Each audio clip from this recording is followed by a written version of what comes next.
Gonna do some more work on the Vette today. I'm gonna try and get the passenger side angle kit on. So I'm gonna do a little bit more detailed video today than I did for the driver's side. So let's get after it. So obviously start with getting the wheel off.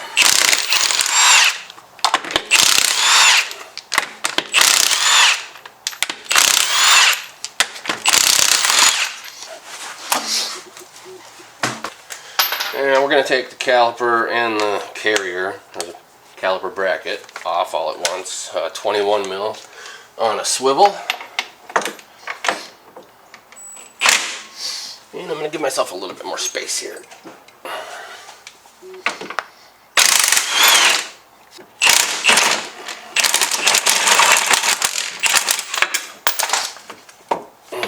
And then we're just going to give her a little oomph. Make this thing a little easier to slide back on.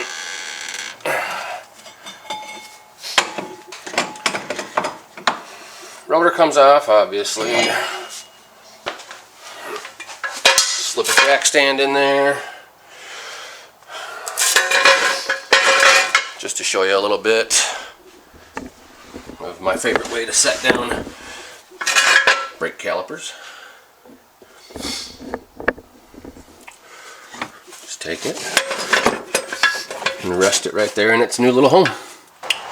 Alright, disconnect ABS sensor.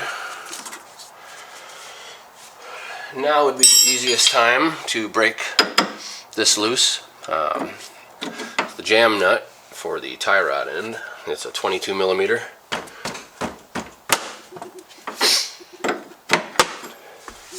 And then should be an 18 millimeter on the top of the tie rod. I have got myself an old crappy boot, it looks like. And then these should just zip off. Going on sometimes isn't as easy. You sometimes do need the Allen wrench in there, but they pretty much always just zip right off. Try to avoid hitting tops of these things. Pickle forks, they damage the boots here. Usually just a good smack on the side a few times is all it needs. Sometimes a lot more than a few times, but let's get after it. There we go. Now it's time to get upper and lower ball joints disconnected here. Lower, I believe, is a 21. So just get that. With 21 and an impact, zips right off. And then up here we got ourselves a 18 or a 19. Can't remember exactly. Yeah, it's an 18. So I don't know that I can get my impact in there. And I don't have an 18 short. It disappeared. So let's see. Oof. I don't think so. Nope. Might be able to get the electric ratchet with a short 18 on there.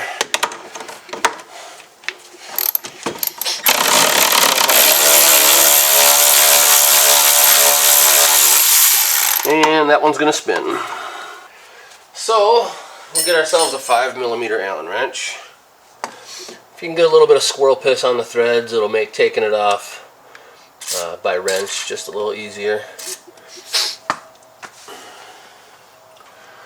Alright.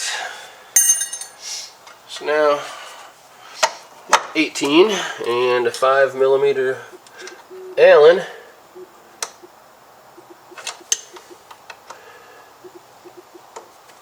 Oh, yeah, make sure you get that in there real good and make sure it's cleaned out. Stripping these things sucks, so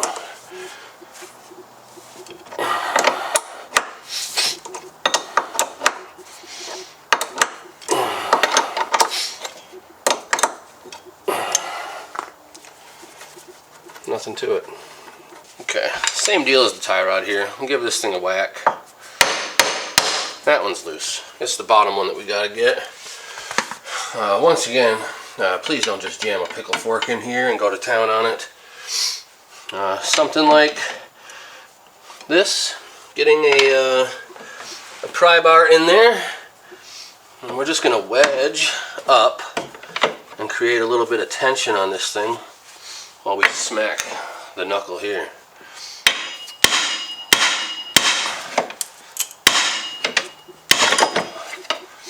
And that is a nice, easy, clean way to get the knuckle off. So there we go, easy as pie. Outer tie rod's going to come off. Alright, let's take this bearing out of here. Okay, so for the OEM bearing bolts, we got a T55 Torx bit. That's what pulls these off. So let's just buzz those off here quick.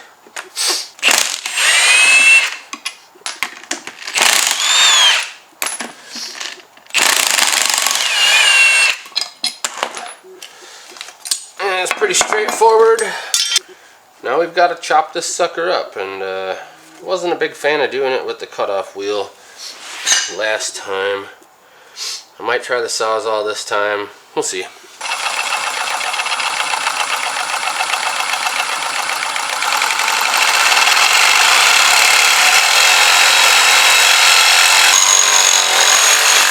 See if a little squirrel piss helps it. Let me try some different blades here. Let's see.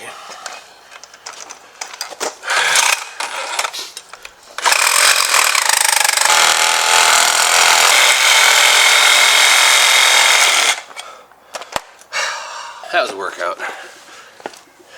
Alright, it's cut and cleaned up. Well, I just straight up dropped this thing on the concrete and it landed face down on a stud, so we'll see if that causes any issues. So the shim, this bracket doesn't fit anymore with the angle kit on. But we're going to keep the OEM shim on there because, I don't know, why not? Okay, so angle kit should just slide right on here. This guy just goes right in here. And get all these holes lined up.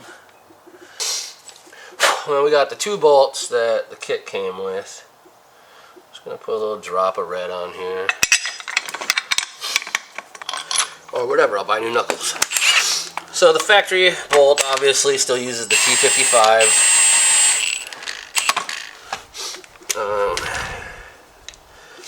These 2 new bolts here are 10mm hex.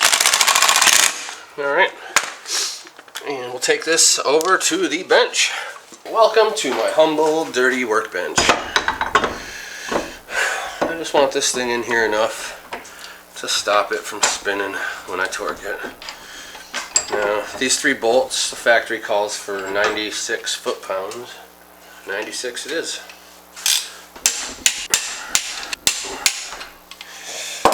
Sweet. And there is a assembly ready to go back on. So,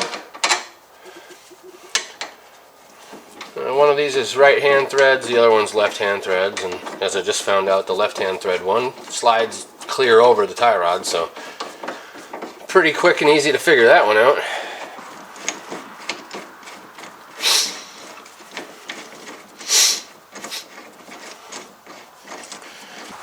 We'll slide the hub assembly with angle kit into position here.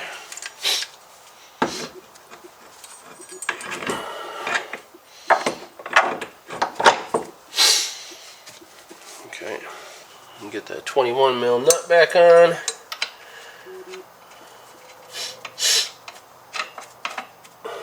Back with the swivel, impact swivel, and a 21. This should zip right down. I don't know if you can see that on the camera or not, but it should zip right down. Like I said, nothing to it.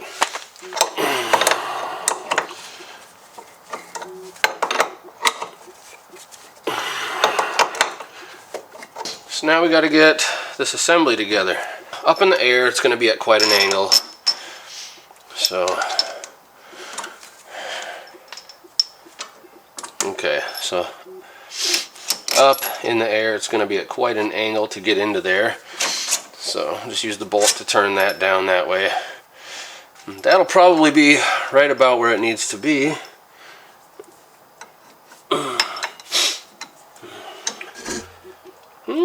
Actually can lose some of that angle.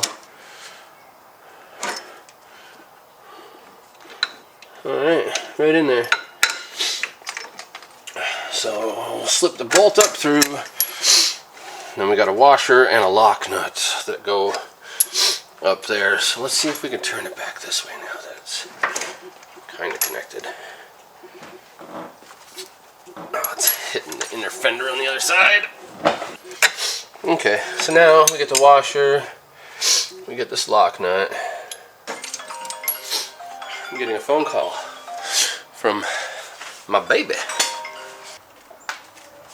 Okay, where was I? I had to walk away for a little bit there. Oh yeah, we're gonna tighten this up. Yeah, we got a 19. We'll just get that. A little bumpity bump. Ow.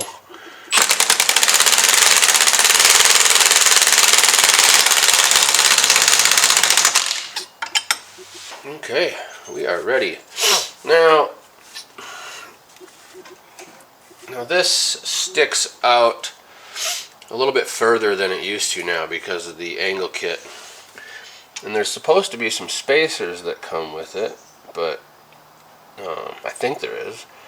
I didn't receive them, so I'm going to flip these washers from the back side of these bolts, or the back side of the hub now. It's going to be on the front side of the hub, spacing out the caliper bracket. It's about the same size, so it should work just fine. For now, it'll get the job done.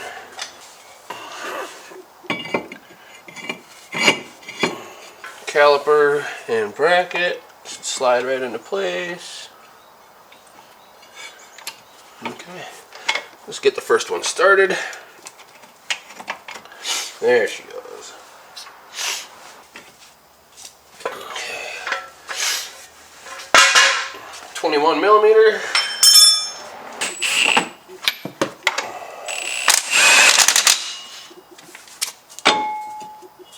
Nice clearance.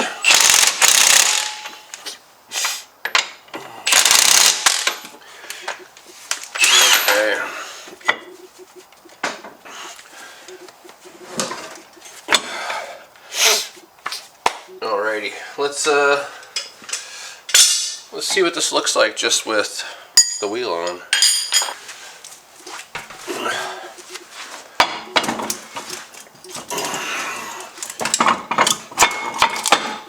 Just use 2 lug nuts.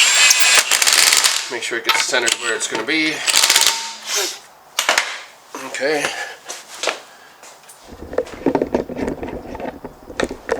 And let's see what we got going on. The toe is obviously way off at the moment.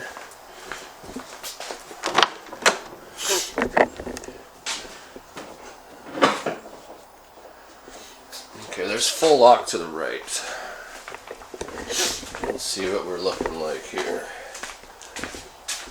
Okay. Tire hit something.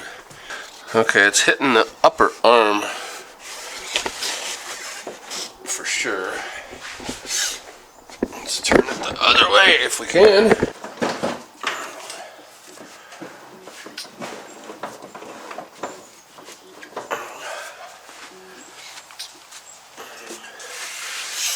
It does pretty good without spacers.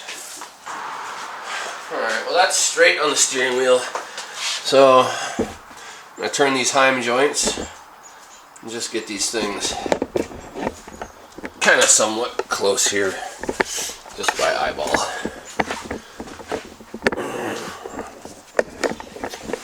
Okay. So we got our Heim joints, and just Need to suck this in a little more. I hope it goes in.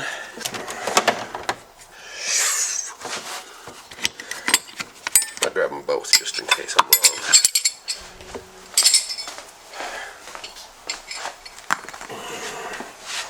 I think it's a 13.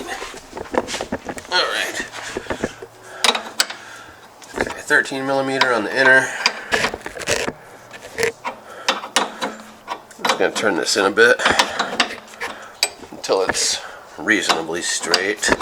Right now everything's so wonked.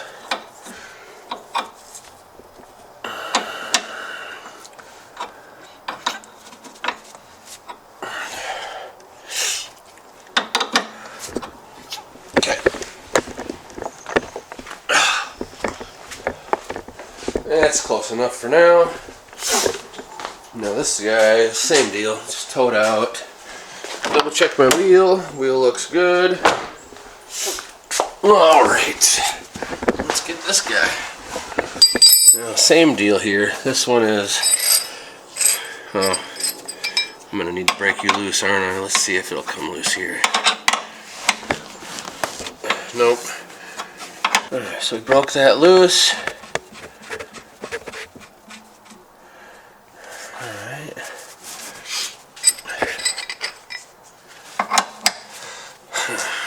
Let's just turn her in. A couple more cranks and then I'll be happy. I do like the fact that with this kit so far, I have a lot of threads inside that coupler. Inside this little aluminum coupler here. I don't think there's going to be anything to worry about as far as threads pulling out of that thing.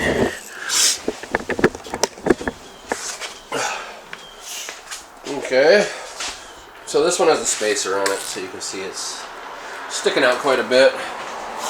This one does not. Cool. Let's see how it feels now. I'm pretty stoked. I think right now it does hit something. Yeah, right there. Okay. So you can see the rubber is just hitting the back side of the upper control arm there. So, not a big deal. Wheel spacers will fix that for now.